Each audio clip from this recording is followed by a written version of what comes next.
1921 წელი. საქართველოში პოლიტიკური კატაკლიზმებისა და ქართველი ხალხის თავისუფლებისათვის ბრძოლის პერიოდია. სწორედ 1921 წლის 21 თებერვალს საქართველოს დემოკრატიულმა რესპუბლიკამ მიიღო პირველი კონსტიტუცია, რამაც დასაბამი მისცა კონსტიტუციონალიზმის ისტორიას საქართველოში.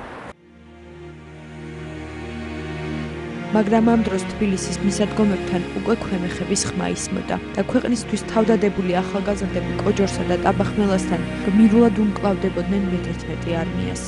სამწლიანი დემოკრატიული მმართველობის შემდეგ საქართველოს მთავრობამ სწორედ ამ რთულ პერიოდში ნაჩქარევი წესით დაამტკიცა კონსტიტუცია.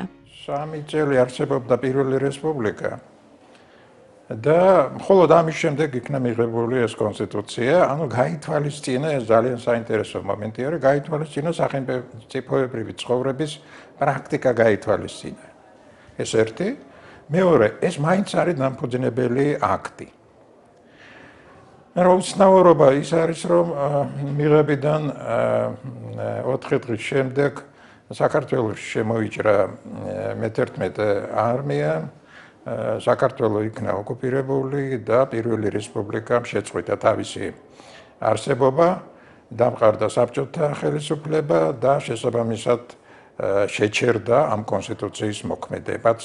თუმცა ფორმალურად აქტი იმის თაობაზე, რომ მისი მოქმედება შეჩერებული არის, არ ყოფილა. ვინაიდან ემიგრაციაში მიმავალმა ჩვენმა მთავრობამ კაპიტულაციაზე ხელი არ მოაწერა. იყო დადგენილი 5 მოსმენით უნდა მიღებულიყო ეს კონსტიტუცია. ვერ მოასწრეს. სხვა გამოსავალი არ არსებობდა. ჯერ ერთი იყო იმედი იმისა, რომ ეს დროებითი ოკუპაცია არის. მეორე, კონსტიტუციის მიღებით მათ დააფიქსირა სახელმწიფოს არსებობა.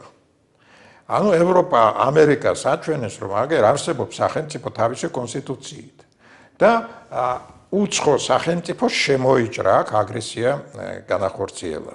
კონსტიტუციის მიღება ეს იყო თავდაცვა. თავდაცვა არა იმისგან, რომ ტყვეებისა და ქვემეხებისაგან, არამედ თავდაცვა იმისათვის, რომ მომავალში შემდგომ თაობებს ქონოდათ სამართლებრივი საფუძველი ებრძოლა დამოუკიდებლობის აღდგენისათვის, იმიტომ რომ ჩვენ დაგვინგრიეს უკვე და შემდგარი სახელმწიფო თავისი კონსტიტუციით, თავისი ძირითადი კანონით და აი ის რომ ჩვენი ხელისუფლება ისე წავიდა, რომ კაპიტულაციაზე ხელი არ მოუწერია, ეს კონსტიტუცია მოქმედებდა, ამან ჩვენ მოგცა საშუალება, რომ სამართლებრივი გზებით შემდგომ გვებრძოლა, ასე რომ თავისთავად ამ კონსტიტუციას დაჩქარებულად მიიღეს იმ მომენტში, ხო, იმიტომ რომ ხვდებოდნენ უკვე, რომ აი ესეთ გზაგასაკარზეო თან გადარჩებით, თანაგადა თუ არ გადარჩებით, იურიდიულად მაინც დარჩება გამართული ეს კონსტიტუცია, რამაც მოგცემს საშუალებას, რომ შემდგომად თაობებმა იბრძოლონ და მართლაც ესე გამოვიდა.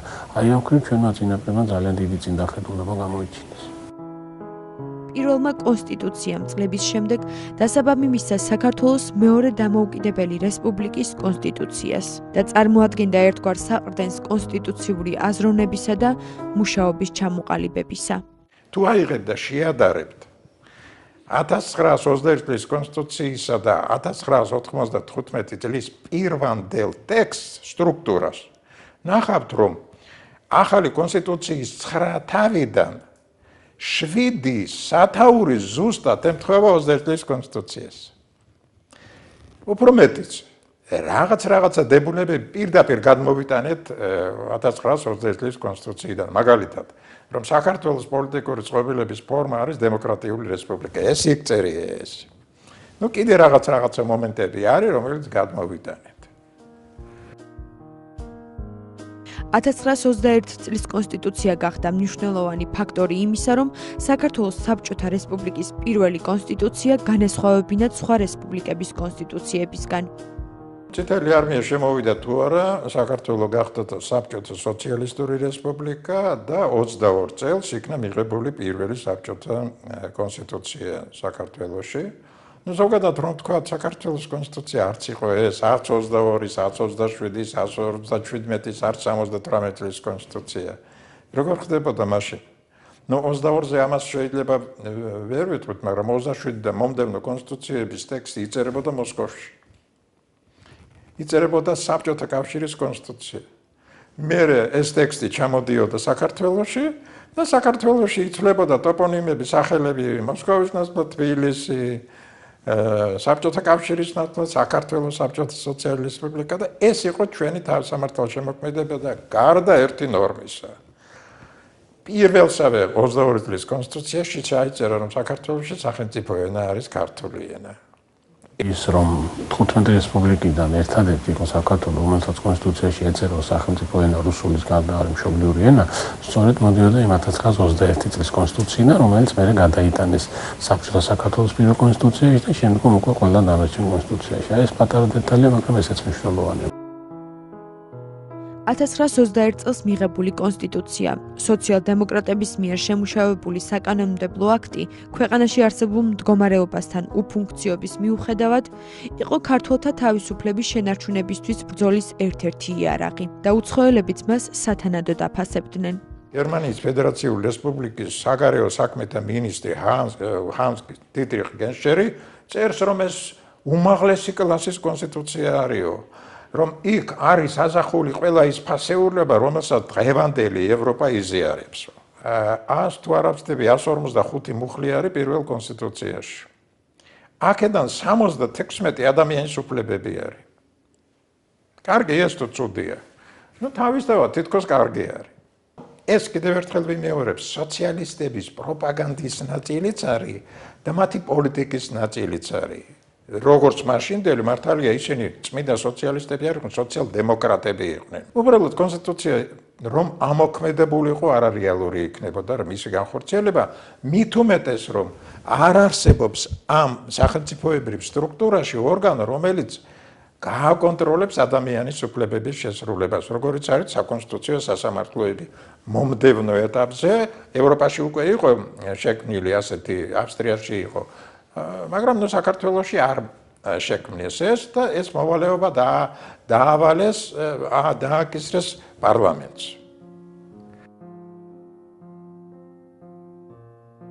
კონსტიტუციის მიღების და საბრძოლო მოქმედებების პარალელურად საქართველოს მთავრობა დამოუკიდებლობის შენარჩუნების ყველანაირ ხერხს მიმართავდა. მოსკოვის საბჭოთა მთავრობამ დაარღვია ჩვენს მთავრობასთან 1920 წლის 7 მაისს ხელმოწერილი მშვიდობის ზავი და ომის გამოუცხადებლად ფლიდურად გადმოლახა სოციალისტური საქართველოს საზღვრები კომუნიზმის დროშის ქვეშ. ნაწყვეტი მსოფლიოს პროლეტარიატისადმი საქართველოს სოციალისტური ორგანიზაციის 1921 წლის 22 თებერვლის მოწოდებიდან, რომელიც თბილისიდან ჟენევაში მიიღო და ბერნში გააგზავნა საქართველოს წარმომადგენელმა ერთა-ლიგაში. საქართველოს ხელისუფლება ცდილობდა საგარეო დახმარების მიღებას, ძალიან აქტიურობდა ამ მხრივ, იყო იდგა საკითხი ჩვენი ერთა-ლიგაში მიღების შესახებაც, იმიტომ რომ ეს იქნებოდა ჩვენი გადარჩენა, მაგრამ სამწუხაროდ იმ მომენტში ჩვენ არც ერთა-ლიგაში მიგვიღეს და არც დიდი სახელმწიფოები არ დაგვეხმარნენ. საფრანგეთის ხელისუფლებამ სცადა ჩვენი დახმარება მარტში, მაგრამ უკვე დაგვიანებული იყო და ჩვენი შვილა უკვე არ შეიძლებოდა. ასე რომ შინაგანმა ვითარებამ და საგარეო ფაქტორმა განაპირობა ისო ჩვენ დავკარგეთ დამოუკიდებლობა. 1921 წლის 25 თებერვალს საბჭოთა არმიამ თბილისი დაიკავა. საქართველოს ისტორიაში ეს თარიღი წითელი ასოებით ჩაიწერა როგორც საქართველოს ოკუპაციის დღე. ოკუპაციამდე მიღებული კონსტიტუცია კი წარმოადგენს ქართული კონსტიტუციონალიზმის საგანძურს, რომლითაც ყოველთვის იამაყებს ქართველი ერი. ჩვენს ისტორიაში მას ძალიან დიდი მნიშვნელობა აქვს. მიუხედავად იმისა, ბევრი რამ შეიცვალა, ხო, დამოუკიდებელ საქართველოს გულისხმობ 90-იანი წლიდან. ეს კონსტიტუცია მაინც ყოველთვის ამან სენაზე იყო. 2009-2010 წელს შეიცვალა პრეამბულის ისდებულება, რომელიც კონსტიტუციის პრინციპებზე ამბობდა და ჩაიწერა, რომ კონსტიტუცია არის მიღებული 1920 წლის კონსტიტუციის ისტორიულ სამართლებრივ მემკვიდრეობაზე დაყრდნობით. ანუ ეს კონსტიტუცია დღესაც ცოცხალია. საქართველოს პირველი დემოკრატიული რესპუბლიკის არსებობამ კიდევ უფრო გააძლიერა ქართველთა სწრაფვა თავისუფლებისაკენ და ამას არა მხოლოდ იდეოლოგიური ბრძოლა, არამედ გამოცდილებაც დაემატა სახელმწიფოს მართვის, კონსტიტუციური რესპუბლიკის არსებობის და საერთაშორისო ორგანიზაციებთან ურთიერთობის გამოცდილება. დამოუკიდებელი იყავით 1028 დღე. ბევრი არ არის. მაგრამ მნიშვნელოვანი, იმიტომ რომ 117 წლიანი ბატონობის შემდგომ ეს 3 წელი იყო ის, როცა ჩვენ თავისუფლება ჩავისუნთქეთ. და ვნახეთ რა არის თავისუფლება. შეიქმნა სახელმწიფო, რომლის საფუძველზეც ჩვენ მე აღვადგინეთ 1991 წელს 11 წელს ჩვენი დამოუკიდებლობა რა. ჩვენ ხშირად ვედრებით ხოლმე ბალტიის ქვეყნებს, ბევრი განსხვავებაა, ბევრი მსგავსება, მაგრამ ერთი ის არის, რომ ისინი დამოუკიდებელი იყვნენ 21 წელი, 1940 წლამდე.